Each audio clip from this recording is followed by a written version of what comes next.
Ainda não. Gravando.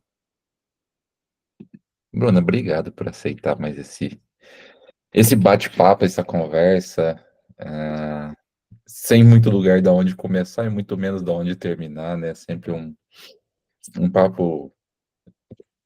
Tem muitos roteiros assim que a gente faz aqui, não tem pretensão de ser blog, ou blog não tem pretensão de ser podcast ou entrevista ou coisa assim, é mais para a gente conversar e compartilhando as ideias, assim. Então, obrigado por aceitar esse convite. Obrigada pelo convite, por achar que esta mãe tem algo a dizer, né? Será que uma mãe tem algo a dizer?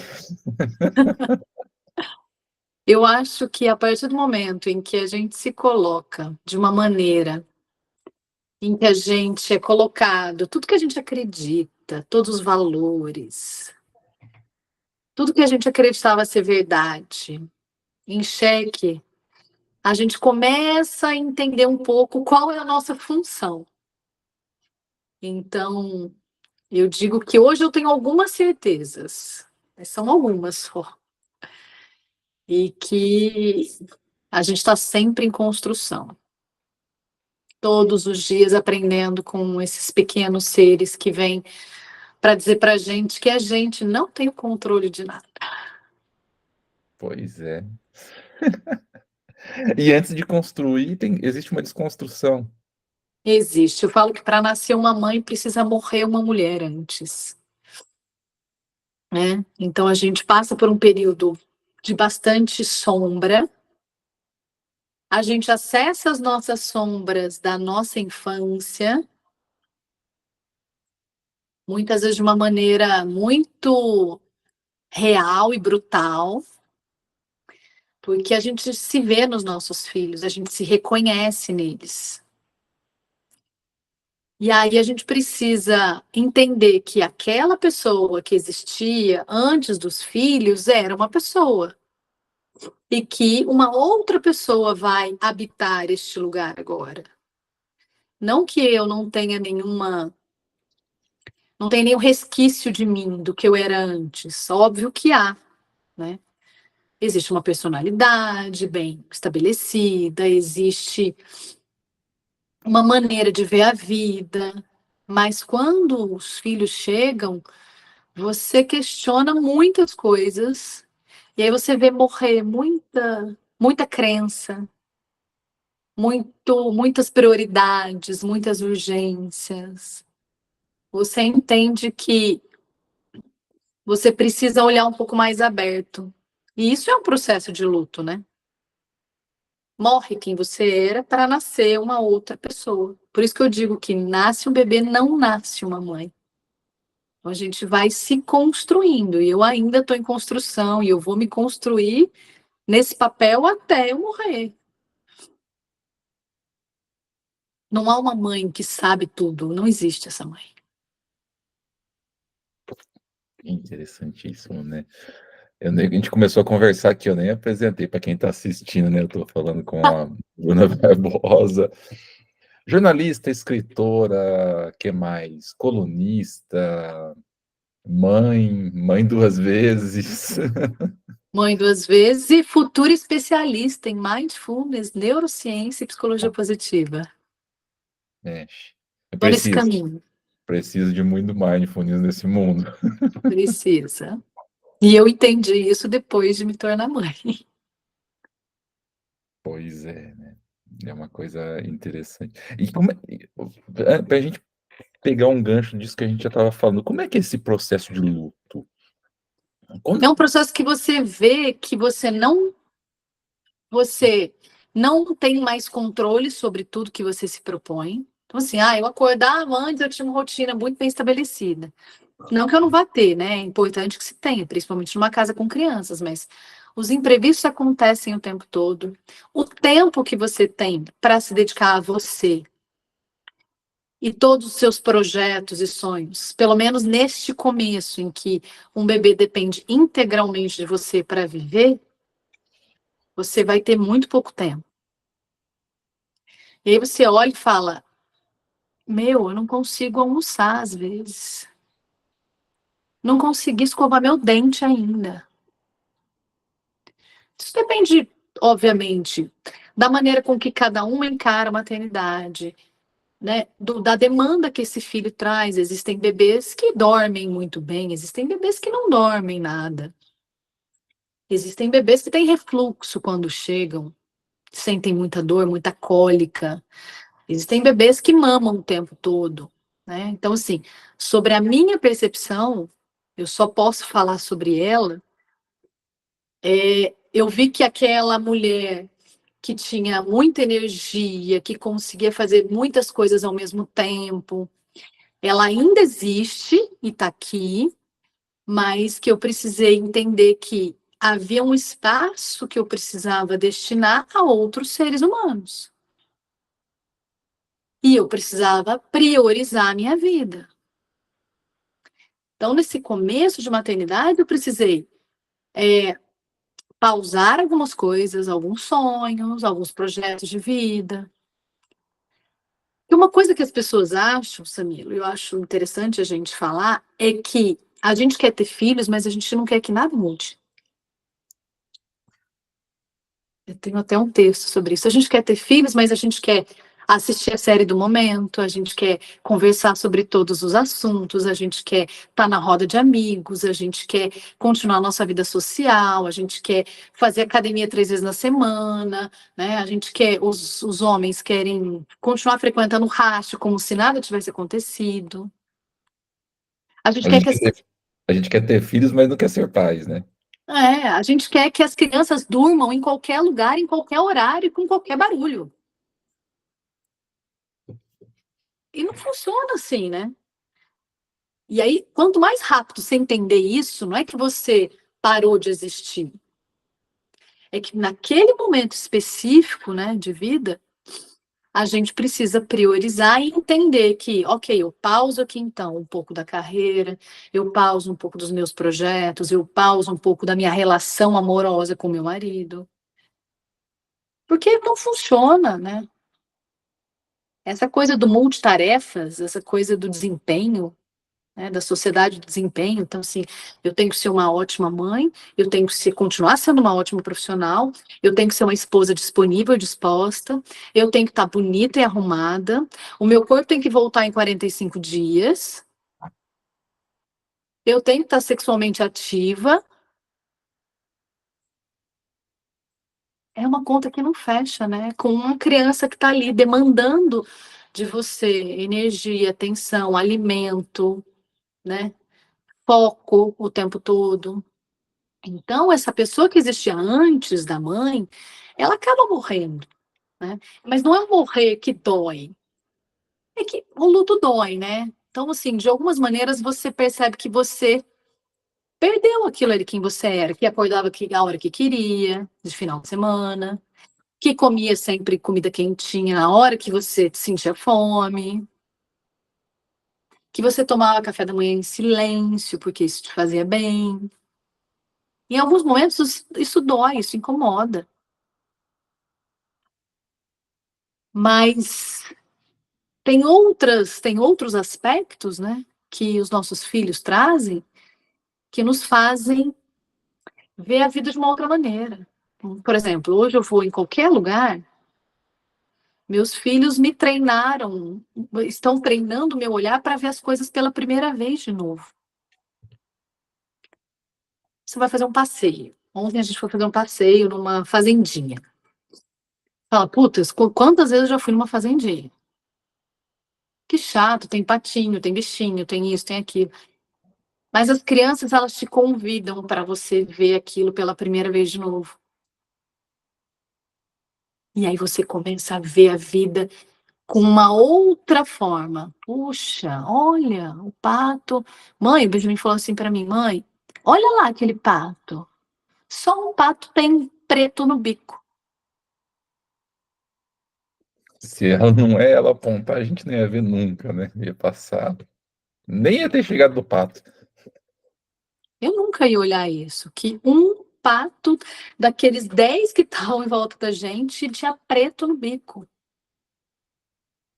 Então, há muito a ganhar com os filhos, se a gente entende esses convites também. Que a gente pode querer também não entender os convites e tocar a vida como se eles não existissem. É interessante, né? É interessante também, e vem aqui um pensamento a respeito de como que tipo de consequência isso pode levar na com o passar do tempo, o não aceitar esse convite, né? O quanto que você pode acabar tentando impor a sua vida, a vida do pai, a vida da mãe para a criança, né? De podando ela das chances de ver o mundo a partir de si mesma, né? Eu conheço várias situações assim, e que a gente também, enquanto colega, enquanto familiar e tal, a gente pode, se houver alguma abertura, dizer alguma coisa, mas se não, cada um materna do seu jeito, cada um paterna do seu jeito. Cada um vê a vida de uma maneira. E também não estou dizendo que eu estou certa, não, o tempo todo. Eu me questiono, às vezes, se eu não. Eu comecei a me questionar depois de algum tempo, né? A Maia está com 6 anos, o Benjamin com 4. Até para o meu marido, a gente já estava com. Poxa, será que a gente não faz muito pelos nossos filhos? Será que a gente não está esquecendo de algumas coisas? Será que a gente está esquecendo da gente enquanto casal? Será que eu não estou esquecendo dos meus sonhos? E aí eu comecei a retomar também algumas coisas. Mas já num outro momento. A primeiríssima infância, que vai do 0 aos 3 anos, ela é decisiva na formação de uma criança. Então, eu quis dar tudo que eu podia nesse momento e, tudo que eles precisam é atenção, é presença,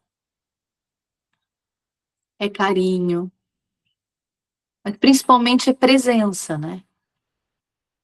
E também aí eu já vou levar para as questões de mindfulness, né? Mas que presença que é essa?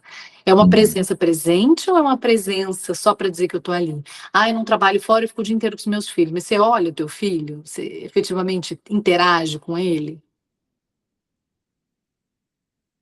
Ah, não, eu tenho muita coisa para fazer, eu fico fazendo as coisas de casa, tal. Tem mulher que não gosta de sentar e brincar, nem por 5 minutos.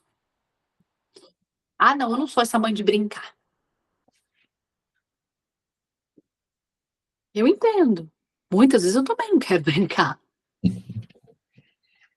Né? Mas assim, ser mãe também me convida a brincar com os meus filhos, em alguns momentos, atender esse convite deles, ou também botar a minha criança para brincar com eles. Porque a gente cresce, mas tá aqui dentro, né? A Bruna criança tá aqui dentro. E às vezes a gente não se permite, né? Porque assim, eu preciso passar a impressão de que eu sou a autoridade. Ele precisa me respeitar. E assim, a gente fala isso, né? Então, eu não posso sentar no chão e brincar, ou eu não posso. Ah, o filho, às vezes está chovendo. Vamos tomar um banho de chuva, não sei o quê. Não, você vai resfriar. Não pode. Não estou dizendo que tem resposta certa e errada. Quem precisa decidir isso é a família, né? Mas os convites estão aí o tempo todo. Interessante, né? E eu acho que eu nem sei o que perguntar, assim. É uma coisa. Eu fico, assim, eu fico tentando imaginar passados e futuros a respeito disso, né? As nossas mães escutando uma conversa dessa Não, uma loucura isso. e os nossos filhos, no seu caso, os seus filhos, né? E Porque eu não tenho filhos, mas daqui a 30 anos, né? vendo um vídeo desse e pensando sobre a própria maternidade, sobre a própria paternidade ali, como que isso foi se construindo ao longo do tempo. Eu acho que isso foi um avanço enorme na nossa geração. Eu costumo dizer que nós somos sobreviventes. Nunca se pensou sobre maternidade, sobre A gente nasceu paternidade. nos anos 80, né? Só pelo fato Exatamente. do período que a gente nasceu, a gente já é sobrevivente. Nós somos sobreviventes de uma educação violenta, de um lugar que criança não tinha vontade. Criança não tem querer. Criança não pode escolher. Uhum. Né? Criança precisa dormir em qualquer lugar mesmo. No barulho, na luz, tem que acostumar. Não vou parar minha vida por causa dessas crianças. A minha mãe, ela engravidou fumando. Ela continuou fumando as duas gravidez dela. Ela voltou a trabalhar. Minha mãe, empreendedora, cabeleireira, não pode parar de trabalhar. Eu tinha 3 semanas de vida, né? Hoje eu entendo que ela deu o que ela podia, dentro da realidade, da cultura, de onde ela veio, desse lugar que ela cresceu, a mãe mais velha de 7 irmãos, que era o arrimo de família, como ela mesma dizia, e que ela precisava prover. Né? Esta era a realidade da minha mãe. Falar, pensar sobre educação, pensar sobre vínculo, conexão, pensar sobre tempo de qualidade, sobre introdução alimentar, BLW, ou participativa, isso não existia.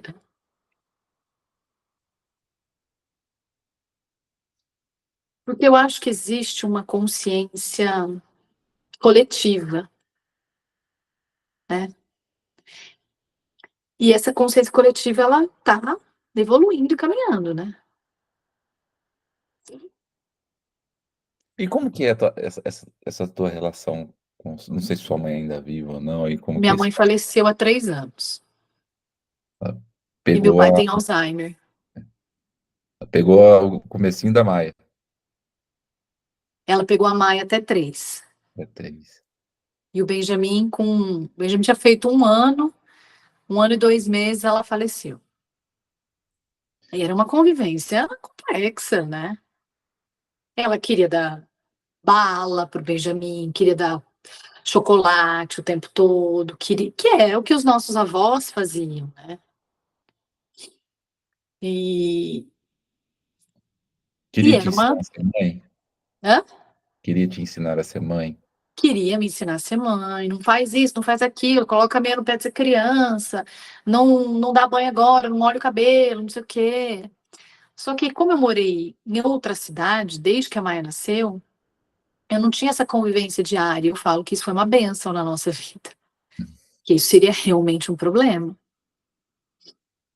O que foi possível para mim, escolher a maternidade que eu queria levar, que não é uma possibilidade de escolha para muitas mulheres que vivem ali muito próximas da mãe, da sogra, que tem muita interferência e que acabam assim, porque estão num período extremamente vulnerável, fragilizado, hormonalmente desequilibrado, acabam sendo levadas, né? Porque minha, a minha mãe fez, a minha avó fez e sempre deu certo, ninguém morreu. Eu falo que eu tive muitas bênçãos, privilégios e também muitos lutos para lidar, porque eu mudei de cidade com a grávida da Maia de 7 meses. Meu marido foi chamado para ir para Birigui. Eu estava grávida, 7 meses, com uma barriga gigante, morrendo de medo de tudo que ia acontecer. E foi um luto para mim, né? Puxa, eu vou parir essa criança longe de tudo e de todos, numa cidade nova em que eu não conheço ninguém. Então, assim, eram dias e dias de solidão mesmo. Era eu e a Maia, né? O pai tem 5 dias de licença, paternidade, né? Olha lá, que beleza, que dá para construir bastante vínculo com 5 Dá. dias. Saía, né, que ele trabalhava à tarde, ele ficava de manhã com ela, ainda que o Marcos ele tinha esse horário da manhã, que ele ficava em casa. Mas ele chegava, ela já estava dormindo. Então, eu brinco que eu morei num condomínio lá em Birigui, bem afastado, não tinha nem rua o condomínio. Aí eu brinco que eu conheci todas as construções que existiam. Eu botava a Maia no carrinho, quando dava para andar de carrinho, porque eram umas ruas muito esburacadas, ou no sling, e eu entrava em todos os lugares, eu saía, eu precisava ver a vida, né? Uhum. Porque a mãe, ela fica muito solitária e fechada. Algumas, né? Isso foi muito difícil para mim no começo, porque eu me sentia muito sozinha, muito. De às vezes chorar e falar, meu Deus, né? Eu preciso conviver. E hoje a gente sabe que pertencer a um grupo é absolutamente fundamental para a saúde mental e para a sensação de bem-estar e felicidade. E eu precisei construir isso e construir isso do jeito que dava. Só que na mesma proporção que isso foi um problema, eu consegui construir essa relação com a minha filha sem nenhum ruído externo muito decisivo, muito insistente, de faz isso, faz aquilo, não é assim.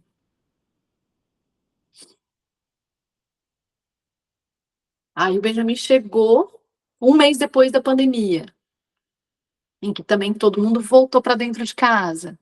Era um bebê recém-nascido, não dava para se expor com ele. Então a gente ficou fechado, né? Tem até um texto que fala que eu maternei os meus filhos nos primeiros anos quase que num bunker, assim. Meu Deus. Eu Mas tenho foi.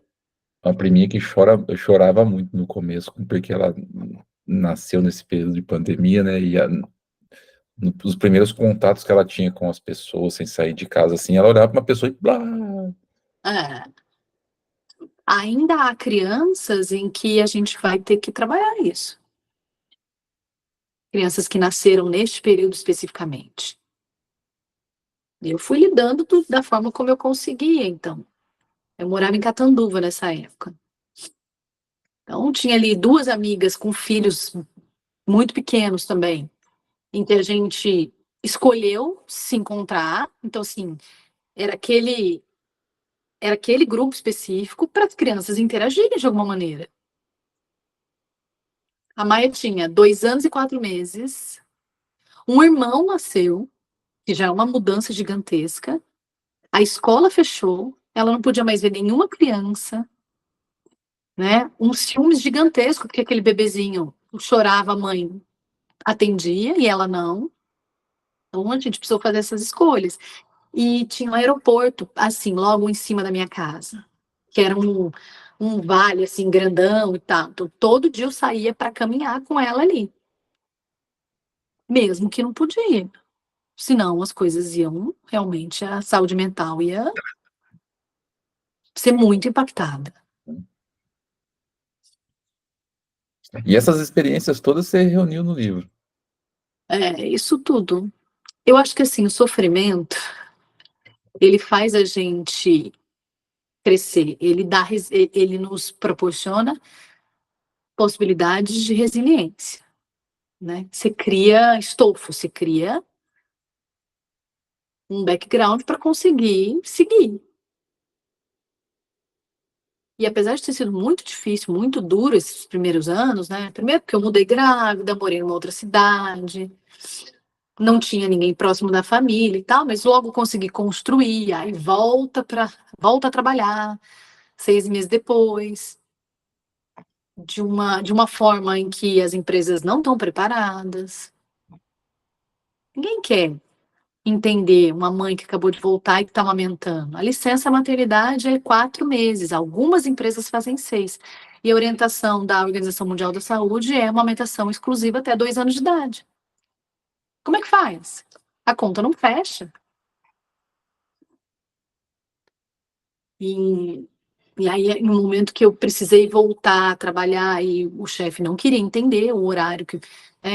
Eu trabalho com comunicação, não tem sentido eu trabalhar tarde e noite. Minha filha dorme. Minha filha é um bebê, ela dorme 7h30 da noite. Não dá para eu chegar em casa às 10. Eu não tenho família aqui. Ah, não, você bota ela num hotelzinho de criança.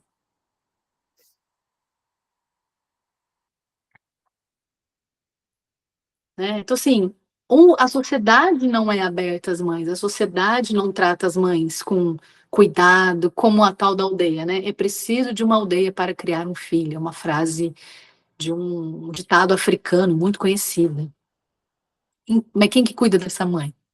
Para ela cuidar do filho. Exatamente, né?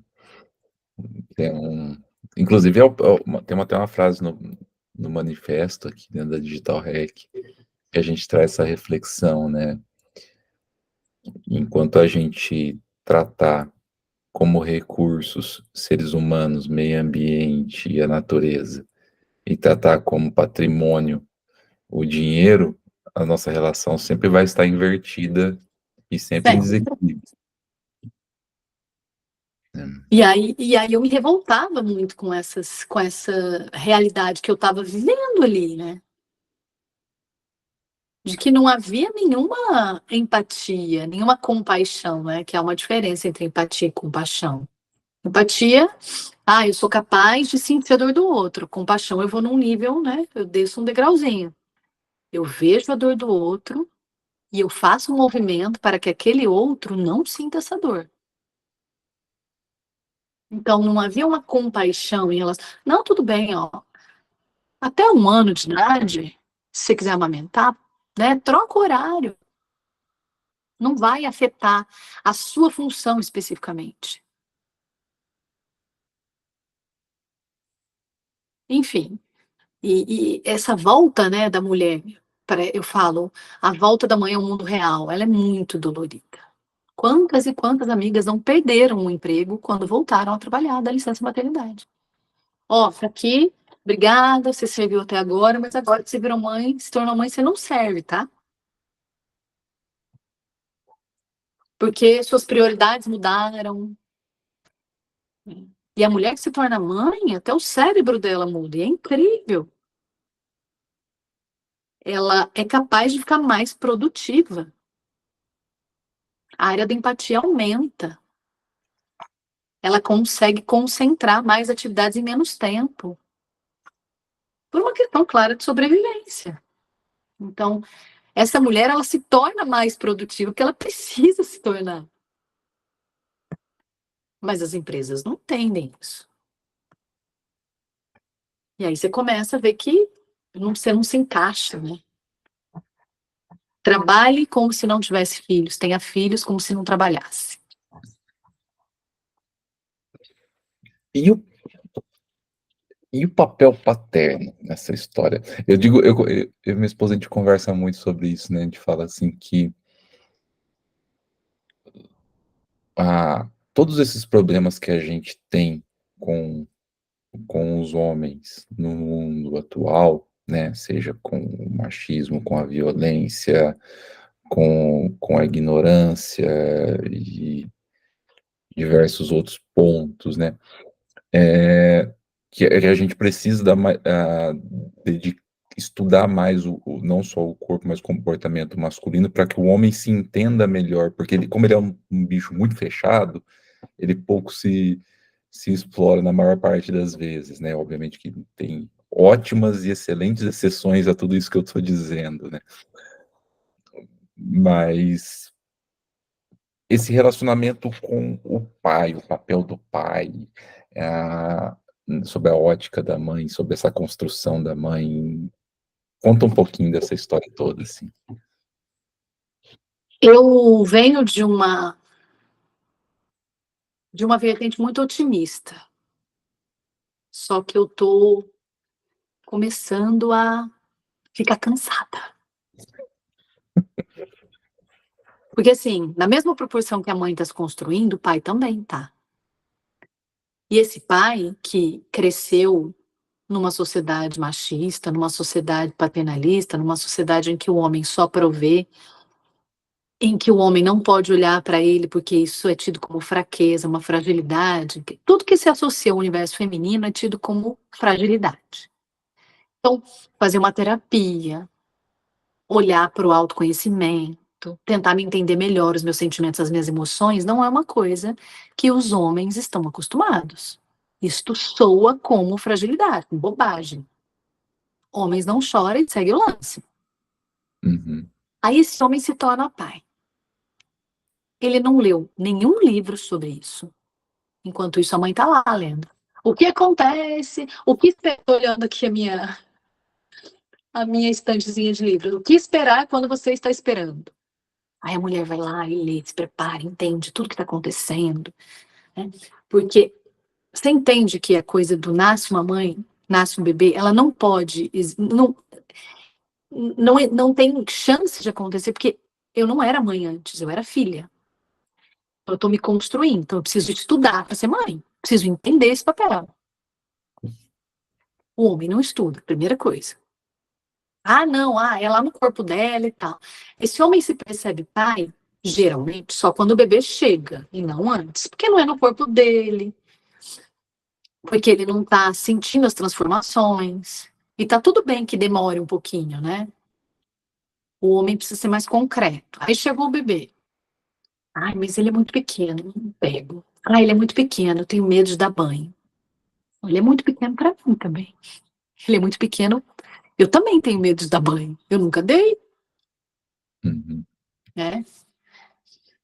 E aí, também a mulher, ela toma para si isso por uma questão de sobrevivência. Ela afasta o pai muitas vezes. Tô fazendo papel de advogado do diabo aqui, tá? Quem sabe cuidar sou eu. Quem sabe o que ele tem sou eu. Quem sabe o que ele tá sentindo sou eu. Quem sabe se tá com fome, com dor sou eu. E muitas vezes ridiculariza este pai. Ah lá, quando o pai veste, fica horroroso, fica parecendo um palhaço. Ah lá, quando o pai faz isso, não dá certo. É claro que os homens não vão cuidar dos bebês como as mães, pelo simples fato de que eles são pais. Pai não é mãe. Pai não é mãe, mãe não é pai. Tem brincadeiras que o meu filho faz com um pai que eu olho e falo, Deus, isso não pode ser uma brincadeira. Só que ele adora. Mas eu não sou pai. E aí, assim, tem um momento de deixar que eu tô falando também de uma perspectiva privilegiada de pais que efetivamente querem ser pais, tá? De permitir que esse pai se construa pai. Que vai errar, que vai acertar, que vai ter dúvida, que vai ter medo, que vai ficar sem saber o que fazer, muitas vezes. Porque é uma construção também. Inclusive, muitas vezes, essa. de quebrar este ciclo machista de que. Da onde eles vêm, né? Meu marido, o pai dele. O pai nunca fez nada. Você não sabe o que fazer. Nunca soube o que fazer. Ele que deu o primeiro banho na mãe. Não, eu quero, tá. Tá aqui essa criança. E pega lá no braço e tal, não sei o quê. Muitas vezes ele falou pra mim: você não tá me deixando ser pai. E aí opa, então deixa eu dar um passinho pra trás e deixar ele também tentar, acertar, errar, né? Mas também não dá pra gente negligenciar e ignorar os números do Brasil, que são gritantes, né? A quantidade de mães solos é gigantesca. Mães de crianças com deficiências, elas perdem os seus parceiros ali no primeiro ano. Como é que eu vou fazer para levar minha vida com uma criança deficiente? Eu não consigo. E aí eu abandono meu filho, porque é muito trabalho, é muita demanda. E aí uma reflexão outro dia, eu me aproximo muito das conversas com os homens. Eu acho que a gente só tem essa porta de trazer, de falar, vem cá. Tem um grupo de homens aqui em Rio Preto super legal, que fala muito sobre a questão do papel do homem na sociedade. Eles se reúnem uma vez por mês e tem o César, o Marcos, o Diogo, para falar das questões também da paternidade. Pô, né? Eu tenho medo, eu temo pelo futuro, eu não sei se eu vou dar conta. É muita responsabilidade. Os homens não falam, né, sobre essas coisas. Não. Isso é perigosíssimo para a saúde mental, para a construção desse vínculo. E esse grupo fala. Eles se reúnem, conversam só entre eles sobre todas essas questões. E aí tem um projeto que chama Projeto MEN aqui em Rio Preto, que eu admiro muito, que é um grupo de voluntários que trabalha com agressores, que são homens que cometeram agressão física, violência física. E eu trouxe uma discussão sobre isso, o papel do pai, o ano passado. Desse pai que está se desconstruindo, que precisa desconstruir esse machismo que vem e que ele não consegue, que ele se endurece, que ele não conversa e tudo mais. E aí eu li uma reflexão outro dia que fala: a gente está cansado desse homem se desconstruir. Que horas ele vai construir alguma coisa? Exatamente. A gente está esperando faz muito tempo essa construção. E o homem só está desconstruindo. Que horas ele vai construir? Né? Que horas ele vai tomar para si o papel e falar: não, eu sou pai daqui. Pode ir. Eu fico sozinho com ele. E não a mãe sair de casa por algum motivo, algum compromisso profissional, ou alguma questão mesmo médica. Eu lembro quando eu saía de casa, e isso é normal. Todas nós vamos sentir, eu falava: meu Deus, eu não posso sair de casa. A criança vai morrer sem mim. Né? Porque ela mama. Ai, meu Deus, vai dar o tempo, eu tenho que voltar correndo. Eu saía, parecia que eu estava numa gincana, era uma loucura. Eu me colocava em risco, eu corria com o carro. E aí eu falava, ligava pro meu marido, né? Meu marido falou assim: mas tá tudo bem? Calma. Só que assim, né? Então todos que estão dispostos a falar, deixa comigo que eu seguro a bronca. Pode ir lá fazer o que você precisa. Ou fica ligando pra essa mulher e fala: ai, onde tá a fralda? Ah, onde tá a pomada? Ai, tá com febre, o que que eu faço? Sabe? Tá com febre. O que que você faz quando você tá com febre? Ai, não, eu tenho medo. Pô, é perguntas básicas. O que que eu faço com o ser humano quando ele está com febre? Eu medico. Quais são os remédios do meu filho? Como é que eu medico essa criança? Eu participo do grupo de pais da escola. Existe um grupo de pais da escola? Eu tô agora, a Maia tem 6 anos. Eu tô na quarta escola, que a gente já mudou várias vezes. É a primeira vez que eu estou num grupo de mães que tem pais.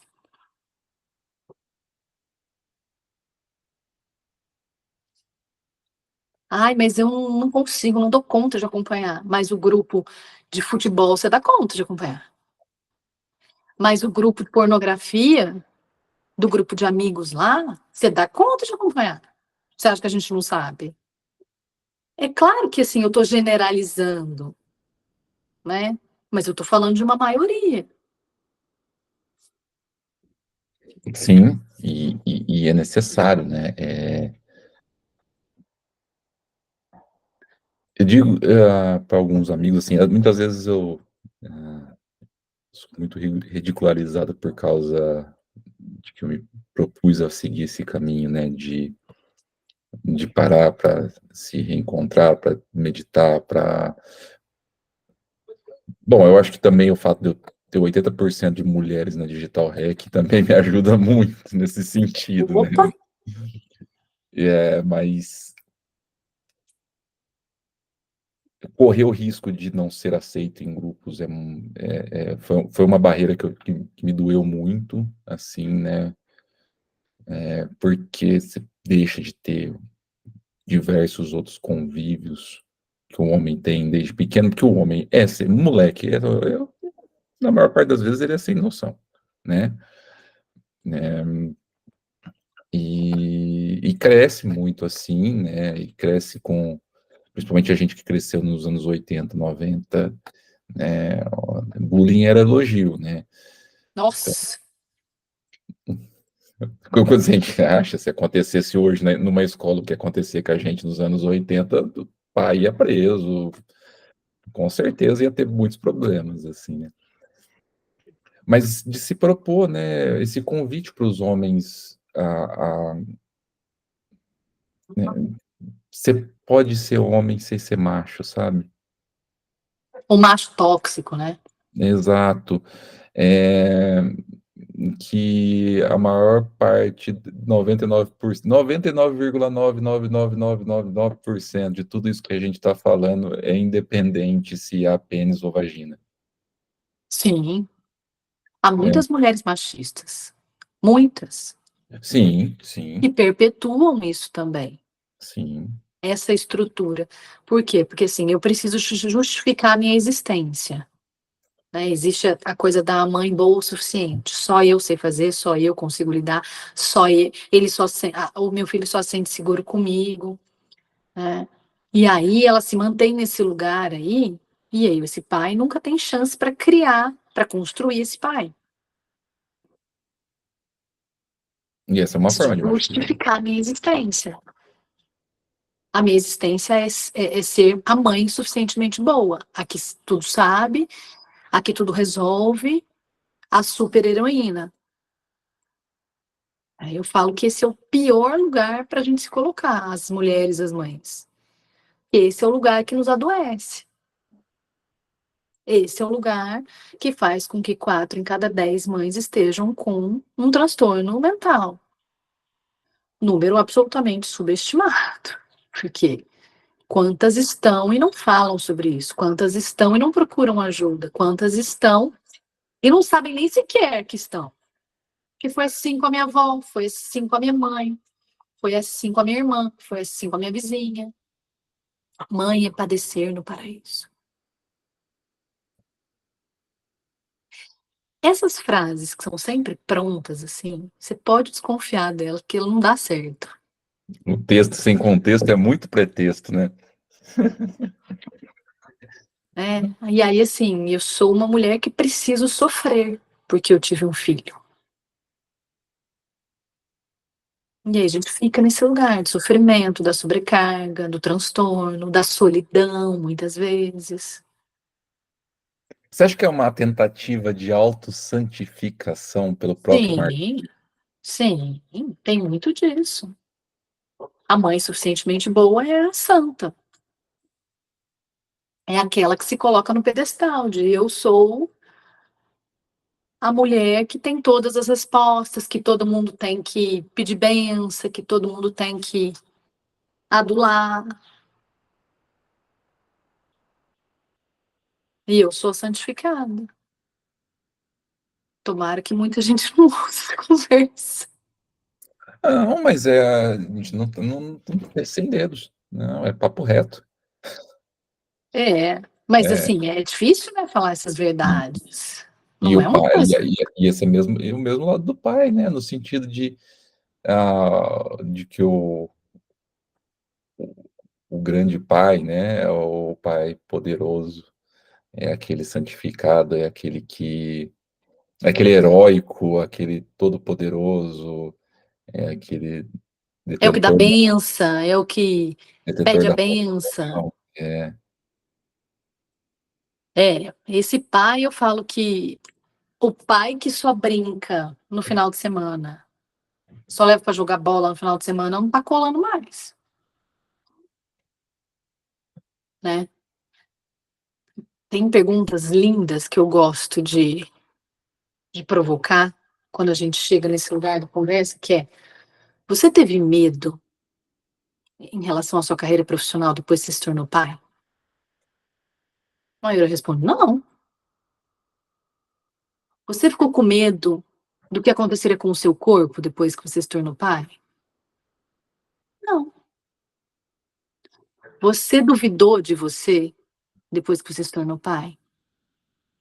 De que você era capaz, de que você ia ter sucesso, de que você dava conta? Não. Alguém te julgou depois que você se tornou pai? Ó, mas você tá aqui, cadê teu filho? É com quem é essa criança? E são todas perguntas que, quando é a mãe, a gente se faz e se faz milhares de vezes. Outro dia encontraram meu marido, faz tempo isso, né? Uai, cadê a mamãe sincera, né? Que eu usava esse nome. Uai, tá trabalhando, tá fazendo as coisas dela. Ah, você fica sozinho com eles? Gente, eu, pai da criança. Imagina se eu não puder deixar meus filhos sozinhos com o pai da criança. Não dá para viver uma vida só atrela. Eu respeito as mulheres que fazem essa opção. Algumas fazem essa opção de maneira consciente, mas eu acredito que a maioria faz essa opção de maneira inconsciente, no automático, sem pensar sobre isso. Mas não dá para viver só em função dos filhos. É o maior trabalho da minha vida, vai ser para sempre. Não existe nenhum trabalho mais desafiador, que me tome mais tempo e energia e mente do que ser mãe. Não há nada. Mas não é só isso, né? A mulher pode existir para além da maternidade. E é muito difícil das mulheres entenderem isso, das mães entenderem isso. É muito difícil. Por que que você acha que é muito difícil? Por conta da sociedade, né? Que cobra da mulher isso. Você agora se tornou mãe, então sim. Ai, quer ficar indo na academia para quê? Quer ficar gatinha, bonitinha, você já casou, já tem filhos. Ah, você tá procurando alguma coisa, hein? É engraçado, Samir, depois que se torna mãe, todo mundo acha que pode opinar sobre a sua vida.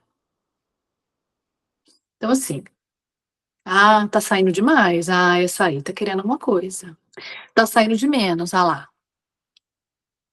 Se encostou nesse negócio de ser mãe, tal, não vê mais nada, não sabe de mais nada. Daqui a pouco o marido começa a reclamar.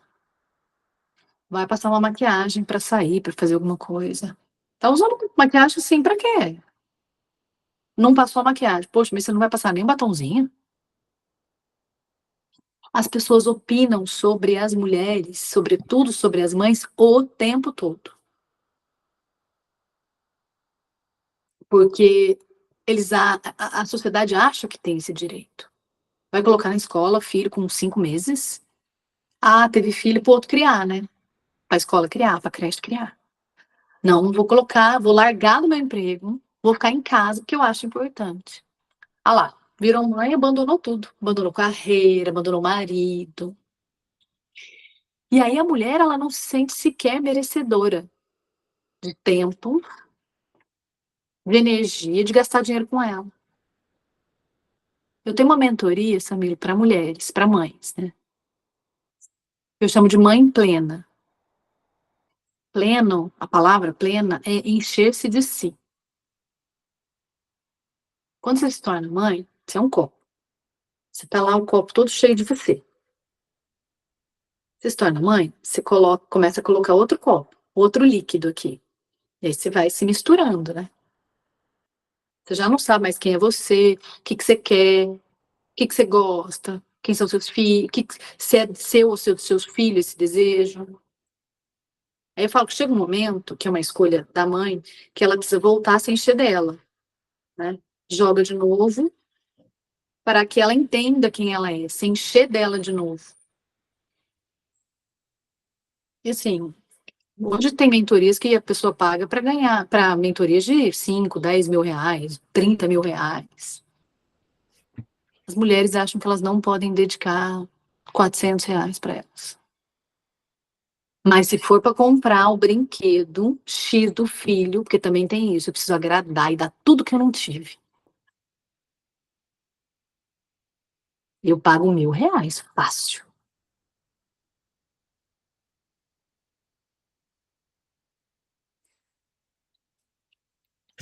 Tô me divertindo e me remoendo ao mesmo tempo aqui. Eu tô sendo muito É uma sensação pessimista. meio sadomasoquista. É, a gente se coloca nesse lugar de eu não mereço, eu não posso, é futilidade. Eu lembro que eu tinha vergonha depois que eu. Porque assim, eu quis ser mãe diferente da minha mãe. Porque geralmente acontece isso, né? Ou a gente tem os modelos que a gente quer reproduzir, porque a gente acha que funcionam, ou a gente quer fazer o contrário. Né? E eu queria ser mãe de uma maneira totalmente contrária da minha mãe. Porque ela não ficava em casa, porque quem criava a gente era a avó, a babá, a prima, a tia, a vizinha. E eu achava aquilo importante. Então, assim, eu mergulhei na maternidade. Eu estudava, como se conversar com um médico hoje sobre questões de criança, de igual para igual. Não estou dizendo que eu sei de tudo. Mas se o médico me sugere, se ele me prescreve um remédio, eu falo, mas você precisa ter corticoide, doutor? Sabe que essa coriza e tal não passa daqui a alguns dias? Precisa entrar com corticoide? E aí eu mergulhei, mergulhei. A hora que eu vi, eu era só mãe. E chega uma hora que você precisa voltar a existir. E eu tinha vergonha de falar isso nas minhas redes. Não, vou sair sozinha, vou encontrar as amigas. Comecei a ir na academia, fazer atividade física, né? Eu tinha vergonha de falar, vão achar que eu sou uma mãe relapsa, vão achar que eu não tô nem aí para os meus filhos. Porque as pessoas colocam a gente nas caixinhas, né? Ah, essa aqui é boa mãe, essa aqui não é.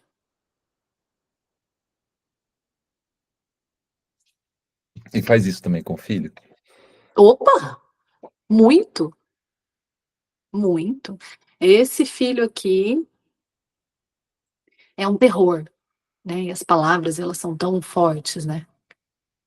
E aí aquele filho que tem comportamentos geralmente muito naturais para crianças daquela idade, vira um terror mesmo. Ah, não, esse aqui não para quieto. Essa criança tem TDAH.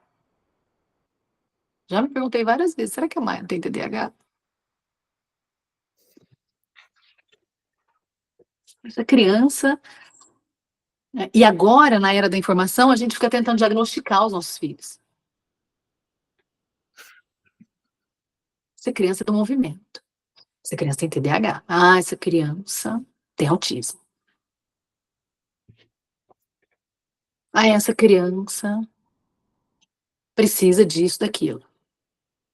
E às vezes ela tem mesmo. E não há ninguém melhor do que uma mãe e um pai para perceberem. Eu falo que se a mãe fala que tem alguma coisa, você pode investigar que ali tem alguma coisa. Mas a gente precisa tomar cuidado, né? Com esse monte de informação que a gente ouve. Eu tenho realmente observado meu filho com os meus olhos? Eu tenho sentido meu filho com os meus olhos? É ali, ó, eu e ele. A vizinha falou que eu vi na internet, aquela famosa lá. Filho tem transtorno de, como que é? Transtorno sensorial. Você viu? Ah, acho que teu filho tá com isso, hein? Vi ele andando um pouquinho, dando soquinho assim, acho que ele tem autismo. É autista. Aí a gente vai lá e rotula a nossa criança, né? Coloca, né, nas caixinhas. Ah, falei, acho que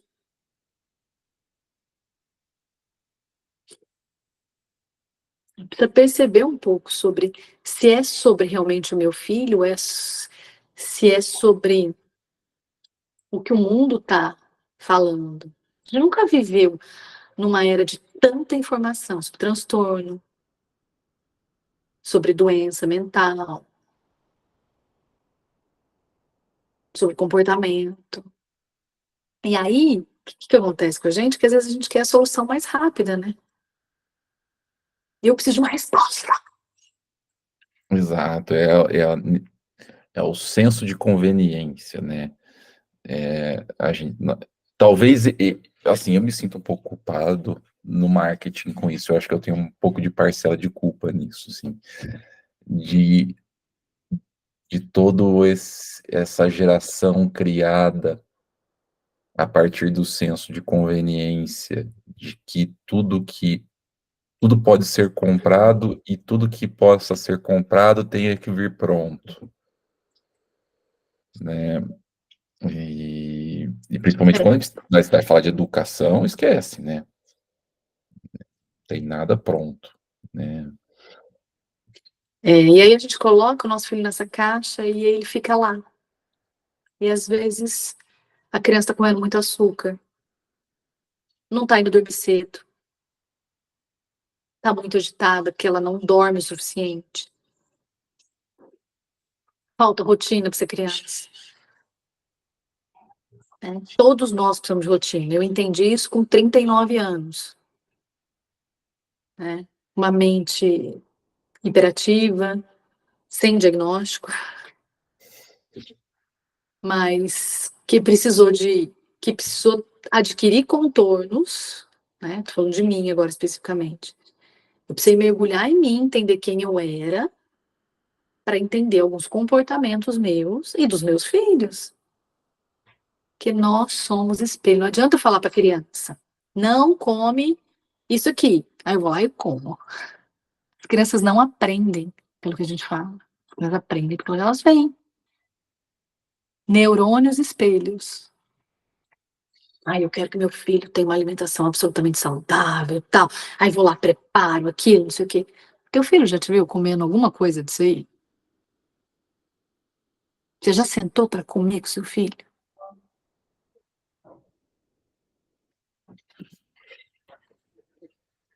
É,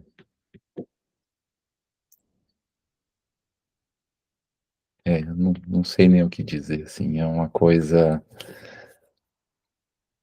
Às vezes eu fico vivendo a paternidade e maternidade dos outros, né? Como eu não tenho filho, não posso ter filhos, então eu vou vivendo de pouquinhos assim, né?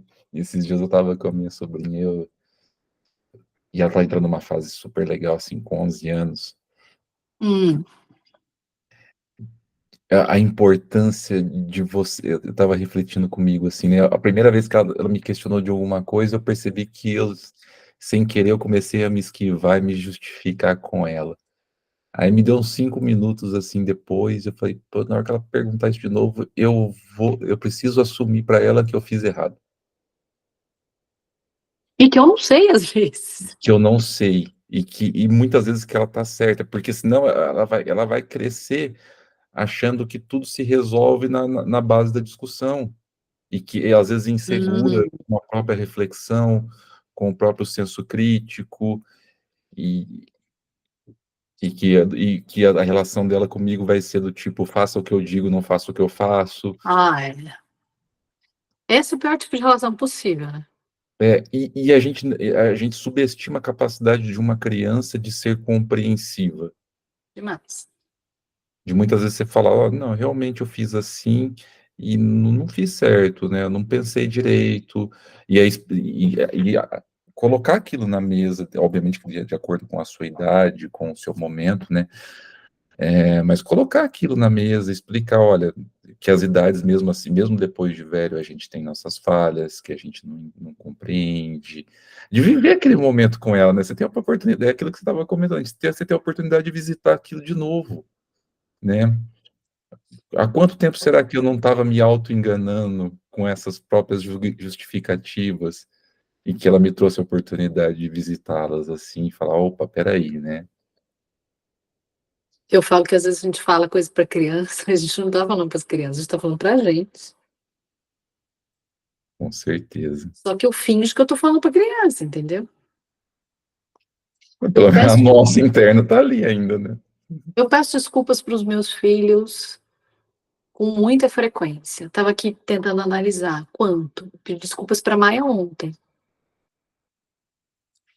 Eu não quero que fala gritando. Eu tô gritando, falando que eu não quero que grite. É o maior contrassenso, né? Pô, mas minha mãe, que eu admiro, que eu confio, que é o meu modelo, tá gritando, eu também posso. Uhum. O meu pai, que é o cara que eu admiro, confio e tem como modelo, bate em mim. Então eu posso bater também.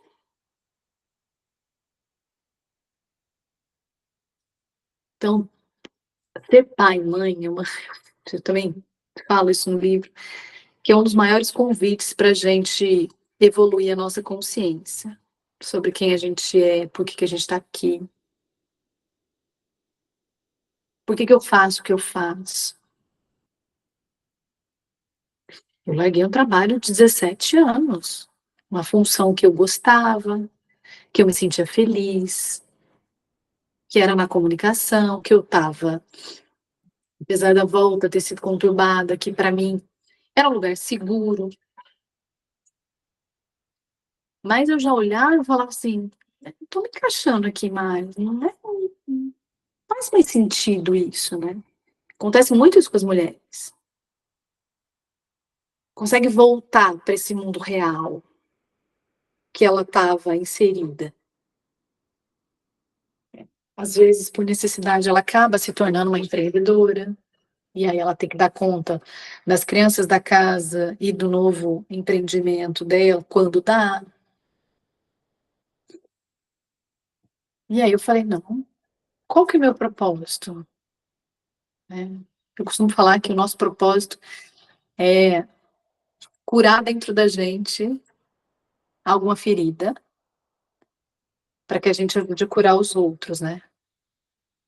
Então, qual era o meu propósito? Me sentir absolutamente solitária, mãe.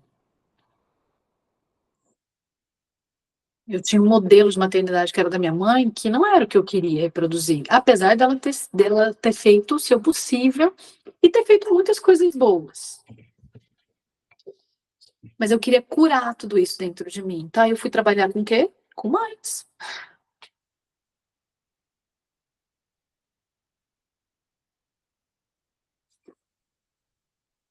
Muito bom mesmo. Acho que assim, cresci muito como homem, eu te ouvindo hoje, assim. Eu já imaginava também que você ia entrar com os dois pés no peito, assim, né? Que é característica. É, eu. E sabe o que vai ser mais gostoso, assim? Porque vai ter uns 50% das pessoas que vão estar vendo isso aqui vão ser homens. E é legal de ouvir, assim, é importante, é legal da gente assim, é, eu acho que é o jeito mais simples de um homem entender o que eu vou falar. E agora eu tô falando para homens, tá? Assim, Ah, eu peço desculpa pelo jeito que eu vou falar, mas é o jeito que um homem vai entender, né? Assim, principalmente aqueles que têm dificuldade de entender, assim. Você precisa de um pinto para fazer isso ou não? Se não precisa, não é, não tem nada a ver. Essa é a questão, né? é, É, eu não, sei- exatamente assim, tipo, porque tem muito, isso assim, não sei se eu vou conseguir verbalizar todos esses questionamentos ou, de certa forma, essa indignação que eu tenho com o mundo masculino nesse sentido, do ponto de vista de que se você precisa marcar território, que você precisa ter autoritarismo, que você não pode ceder, que você não pode fragilizar, que você não pode errar, que você não pode. É um excesso de nãos É, eu acho que o homem, ele nasce com muitos nãos, ele aumenta a quantidade de nãos na vida dele depois, e no fim dessa matemática, de tanto não, e não, e não, e não, e não, no fim das contas ele acaba virando um nada. Ele não abre possibilidade para o sim. E exatamente. E muitas vezes de visitar, poxa, qual que é o seu papel? Existem muitos papéis, né, maternos que a gente pode ter que são maravilhosos, né? E que são importantíssimos, porque você vai visitar muitas vezes algo que você no teu passado não tinha com a sua própria mãe. E você vai se enxergar, isso vai melhorar suas relações para todos os lados, né? Não quer dizer que vai resolver seus problemas, mas que vai esclarecer muitas coisas, né? E, enfim, assim, eu acho que esse compartilhamento, ele é maravilhoso, sim, de verdade.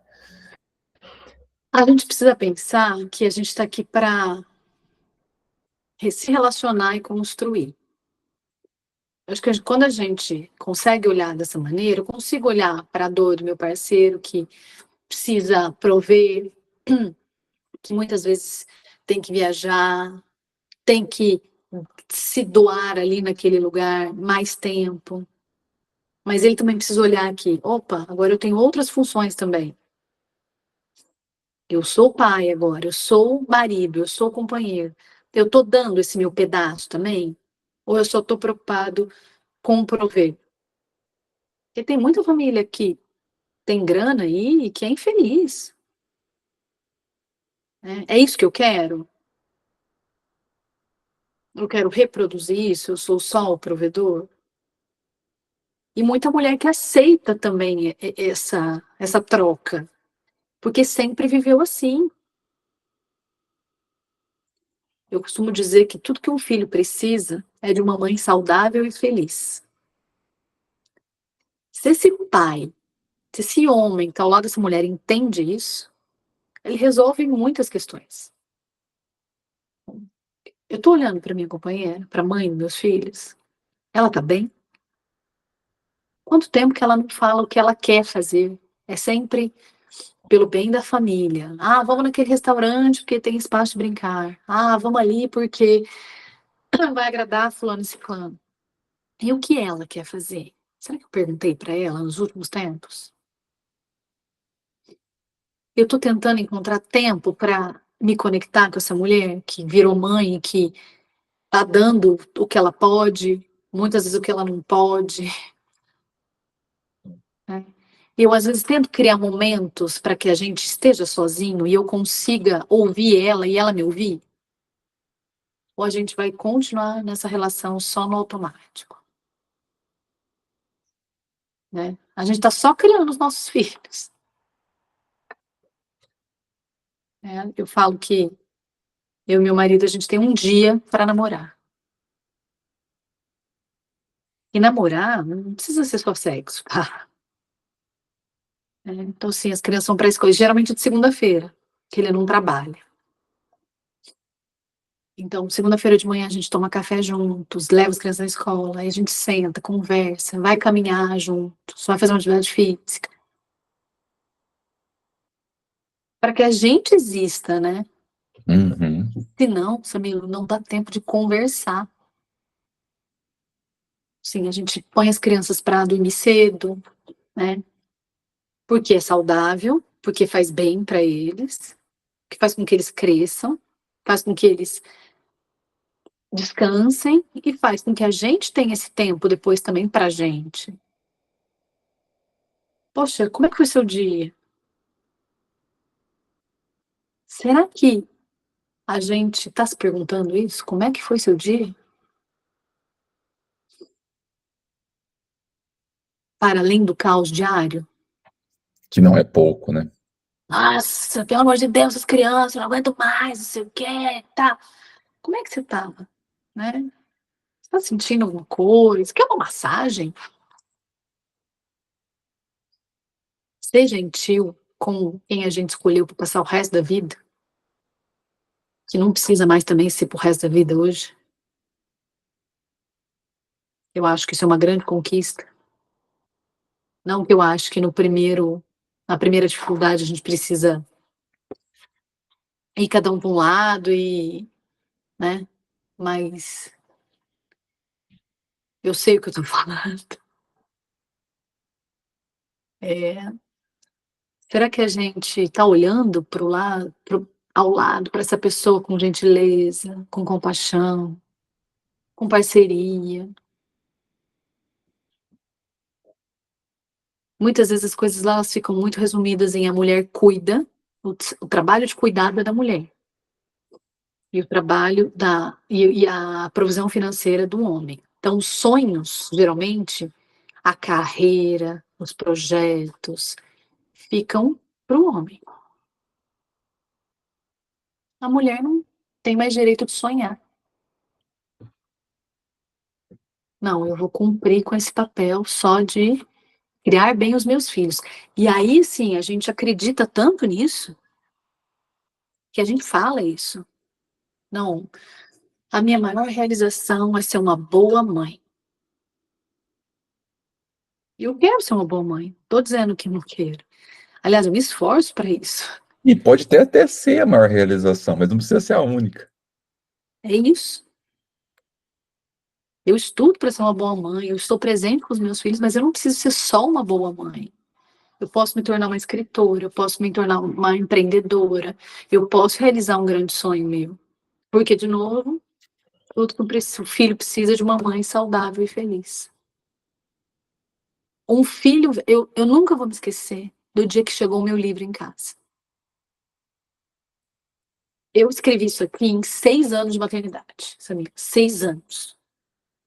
Que eu precisava criar os meus filhos, continuar meu trabalho, sem rede de apoio. Porque pai não é rede de apoio, pai é pai. E com a perda da minha mãe, meu pai com Alzheimer foi para uma clínica há 3 anos. Meu sogro de idade, de uma outra visão sobre, né, esse papel dos avós também. E aí, no final do ano passado, eu falei, eu decido que eu quero realizar os meus sonhos. Eu decidi isso. E eu comuniquei. Marido, a partir de agora, eu vou realizar os meus sonhos novamente. Para isso, eu preciso disso, disso e disso. Também falo isso para as mães. A gente precisa comunicar o que a gente quer. Primeiro, eu preciso perceber o que eu quero de novo, né? Porque fica tudo numa neblina tão gigante. E aí tudo que é fumaça vai se dissipando, né? Então eu quero. É um sonho, um projeto meu. Então eu vou precisar que as crianças vão para a escola em período integral, a partir de agora. Elas vão ficar até às 5 da tarde. Negociações internas primeiro, né? Meu Deus, eu não sou uma boa mãe. Os meus filhos vão ficar o dia todo na escola. Oh. Primeiro, aquela negociação interna. Não, eles estão num lugar bacana, que eu escolhi, que eu entendi a pedagogia, que tem atividades que eu concordo, que eles vão se desenvolver ao mesmo tempo, estar livres. Ok, resolvido isso, beleza. Marido, então é isso. Escola em tempo integral, tal. Vamos fazer esse esforço junto, que eu vou me sentir bem? Ah, não, ok. E aí, sempre lembrando o ser humano, às vezes, que precisa cumprir, né, os combinados. Eu tenho amigas empreendedoras, por exemplo, que não vou sair do emprego, porque precisa alguém ficar com essa criança. Quem fica com a criança? A mãe. Aí a mãe sai do emprego. Mas eu quero criar um negócio. Beleza, vai criar um negócio. Que tempo que essa mulher tem para dedicar ao negócio? Então, ó, a hora que você chegar em casa, eu preciso me dedicar ao meu negócio, senão meu negócio vai morrer. Você trabalha com negócio, você sabe como é. Uhum. Se eu não me dedicar, se eu não me dedicar a uma planta, ela morre. Se eu não me dedicar a uma criança, ela morre. Se eu não me dedicar ao meu negócio, ele morre. Aí chega um pai em casa. Ah, não. Cheguei do trabalho, tô cansado. Não, não dá para fazer isso. Não dá para cuidar da janta. Não dá para eu cuidar da criança à noite, para você estudar, para você fazer uma formação. Ou fala que dá e aí depois, né, nunca assume, né? Vai pela tangente. Ah, mas eu tenho reunião. Ah, mas eu tenho isso. Ah, mas não dá. Hoje o chefe pediu, né? Que o homem, ao homem é dado o tempo de descanso. Ele precisa descansar. A mulher não.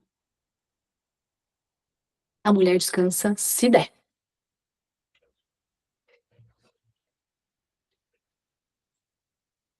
Muito bom. Bruna, tudo isso e mais um pouco a gente acha. Mostra a capinha do livro de novo. Vou mostrar a capinha do meu livro. É uma mãe com um bebê num caminho. Eu achei muito simbólica essa imagem, que é uma construção. E ela tá nessa jornada muitas vezes sozinha. Então eu quis essa foto assim. E nasce o bebê, não nasce uma mãe. A construção de uma mãe. Então, o que eu quero com esse livro é dizer para as mulheres que elas não precisam ter todas as respostas, que elas podem fraquejar, ter dúvidas, sentir coisas ambíguas. Eu amo meu filho como eu nunca amei ninguém, mas às vezes eu não quero estar o tempo todo com ele. Eu amo ser mãe. Eu falo que ser mãe foi a maior surpresa da minha vida. Eu nunca me imaginei mãe. Não é que eu não queria ser mãe, eu não me imaginava mãe. Mas, na outra proporção, é o trabalho mais desafiador da minha vida. Né? Quando é feito de forma consciente, quando você está entendendo que você está moldando uma pessoa para o futuro, né? Quando são seres que você vai entregar. Oi, futuro, olha aqui. Claro que a gente não determina tudo, mas a gente pode influenciar muita coisa. E aí, essas aqui são minhas dúvidas, meus medos, minhas angústias. Suas Eu falo do pai perguntas, aqui também. Minhas né? perguntas, minhas verdades absolutas que caíram por terra. Tem alguns poemas também, porque numa época eu comecei a escrever poema. E eu achava uma graça escrever poema. Muito bom. E eu vou colocar na publicação no blog depois todos esses links, né? Porque tem, obviamente, do livro, né? Da editora, a editora Letramento, né? Eu tô com a outra tela Isso. aqui, pra, minha cópiazinha aqui, tá? Neste momento, R$ 49,90, 3 de 16,63 sem juros. Editora Letramento. Vou colocar também o link da tua coluna na CBN, né? Bem, Agora que eu sou parceiro de papo, colega colunista. colega economista. É isso aí. Que é toda quarta-feira de manhã, né? Quarta-feira, às 10 da manhã. Quarta-feira, às 10 da Eu tenho manhã. um evento essa semana lá no Rio Preto Shopping, que eu faço eventos para mães e famílias, chama Aldeia Materna. E a gente vai falar sobre a importância do brincar para o vínculo e a conexão. Eu estou levando uma amiga que é mãe e que se descobriu depois de ser mãe com atividades pedagógicas, atividades lúdicas que desenvolvem várias habilidades, a Fernanda, e ela vai trazer algumas oficinas para as mães e pais aplicarem com as crianças. Muito bom. Vou colocar tudo isso no nosso artigo também, bem como aquele texto, se você me autorizar, que eu achei que foi um texto muito lindo que você me mandou ali, que apresenta muito bem o papo, além da tua bio.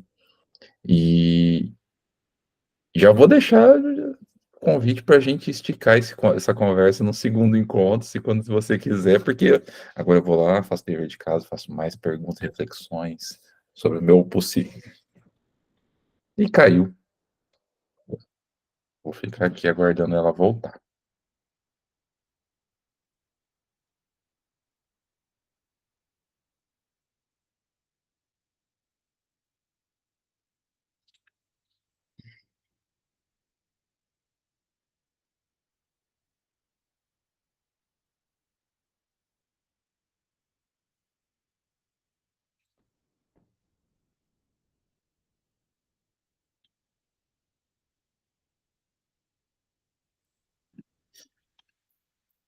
Caiu, voltou.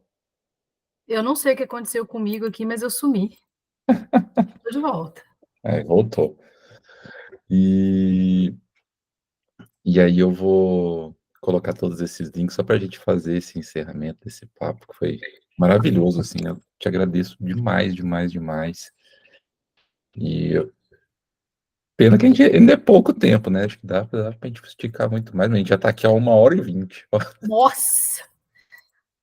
Então eu acho que o YouTube vai xingar a gente na hora de subir o vídeo. Vai, eu preciso buscar as crianças na colônia de férias. Então, corre lá, A busca mãe todo. vira abóbora. Agora a mãe vira bola. E a gente marca o segundo papo assim que possível, Bruno. Obrigado mais uma Obrigada vez. pelo espaço, por deixar com que eu fale essas coisas em voz alta, E precisamos falar mais. porque a gente às vezes só pensa, né? Ou escreve, mas a gente vive nesse mundo da imagem, né? Dos vídeos. Quem sabe com eles, né? A gente abra mais discussões. Muito bom. Bruna, mais uma vez, obrigado. Vou encerrar a gravação aqui.